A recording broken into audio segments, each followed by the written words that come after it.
All right. Tell me the story. Hi. You know, among a lot of other things I've done in life, my father even said, well, and he was in World War II, he said, seems to me you've had quite an adventurous life. Well, one of the adventures I've had was with the illustrious musician, and I'm not saying that sarcastically. I respect the guy because I'm a musician and he is really good. Freeman James. He was one guy, or is one guy, that could pull off being an ultra flamboyant bass player, because I've had problems with ultra flamboyant bass players myself that ruin the song, but Freeman never ruined a song. He always made them better. They did mostly covers.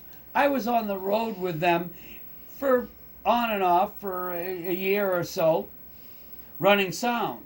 And no feathers in my cap or anything, but he really liked it because I know what I'm doing.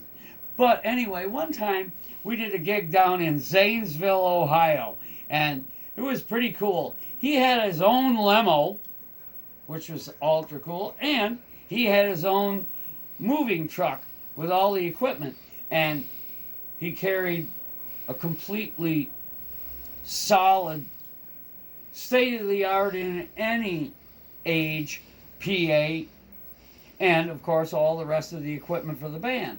And he had guys that were trained to set up that PA, so I was thinking, oh, I don't even have to do that. And so I rode in the limo, because after the first gig I did, they said, oh no, don't set the PA up, don't ride in the truck, just run it. So that was what it was. So we got down there to Zanesville, Ohio, and we were already booked into like a Marriott. It was right on the main street of Zanesville. And I thought, oh, that's cool, man. Oh God, they got a nice food bar there and everything, and that's great, you know. So, but I didn't realize until we were about a block away, they were laughing and they said, oh, you know, this is before cell phones. Well, we made that stop back there. One of the roadies got out and got on the phone and called the hotel, City Hall, the police department, and said, oh, I heard a rumor that a foreigner is going to be staying at this Marriott. And somehow that got around, and by the time, it didn't take long, by the time we got to the Horseshoe Drive of the hotel, there was tons of fans. But even then, as young as I was like, oh man, the only problem is they're really not our fans. So we went in there, I ran in, blah, blah, blah. Okay, so that kind of all ended. But then after that, somebody went into a utility closet up on the top floor where we were and found a bunch of cases of bottles of rubbing alcohol and cases of toilet paper. Somebody got the idea, oh, check it out, here's a steel door. This goes to the roof. And so they went on the roof. I'm up there looking around like, wow, he has a killer view, you know. All of a sudden somebody grabs, they said, oh, that's not why we came up here.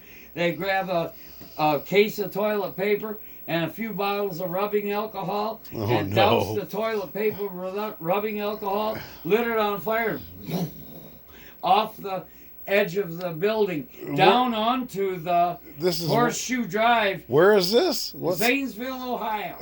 And so I'm like, oh man, I don't know, you know. And get this group, this band was straight. Nobody was high. I was like thinking, I wonder whether you could find a joint in Zanesville, Ohio. Yeah. But it was like, oh no, none of that. You know, everybody was straight. And so I guess they were looking for other exuberant activities other than getting high. So when the a bunch of them, and at first we're watching the reaction of all of these, I guess, Zanesville level high society people are pulling into this Horseshoe Drive with flaming Yeah. streams of toilet paper coming down. I'm thinking, I've had enough. I'm going back down the hatch because it's night, it's dark. The whole roof of this place is black. And there's one place where you can see a rectangle of light. That's where the metal hatch is that we came out of. So I like, oh yeah, I'm going back down, back to the room. He had like 2 or 3 rooms. Yeah, you Go never back down there. you never show her nothing that night. You're just hanging That out. was the night before the Yeah. shows. We were down there for about 3 shows. That was the night before any shows started. So we boom, boom, boom, one at a time. Everybody decides, yes, I guess we've caused enough havoc for the night. And I'm thinking, oh my God, back when George Williams used to be our manager, if we would have done anything 1/10 like Yeah. this, he would have never gotten us another gig. So anyway, I jumped down the hatch and everybody else did. But they had one guy that was a keyboard player, quite an intellectual sort, with glasses, and he was his name was Kent. And I don't know whether he didn't have his glasses or maybe they weren't on when everybody went down the hatch. But once that bam, black steel hatch slammed shut, this poor guy was the most laid back dude of the whole group. He was stuck on the roof and he's like, where'd everybody go? He's looking around for, there was a spot of light over there somewhere, but now it's gone. So the police showed up and of course nobody went. Everybody said, all right, where's Kent? Oh, maybe he's in the bathroom. Oh, no, he's not. And then they're like, oh my God, he's probably still on the roof. Police came, caught him up there. He got blamed for the whole thing. Although he didn't Oh, do no. anything at all, he was just watching, got thrown in jail.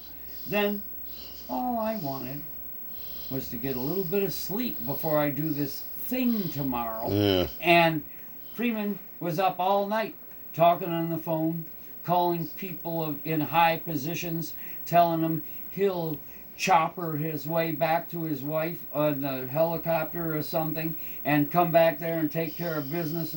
But anyway, one way or the other, Kent got bailed out. We did the couple of gigs. They worked out fine. Good shows. Everything was great. Oh, their show was down pat. But at the end of the day, it's like, and I gotta also give another thumbs up to Freeman. There you go. I got paid, but I don't think anybody else did because of all of the things that happened in back in the 70s, or no, that was like 1980. Back then, the hundreds of dollars that were spent doing that, Yeah. But like I said, I got to hand it to Freeman. He paid me, and Freeman's really good, man. He's one of the few guys that can pull off being a big star bass player. Right on. Yeah. Well, there we go. John Wildcat, man. Yeah. Thumbs up, Freeman James. I still love you, man. Right on. There we go. Right from the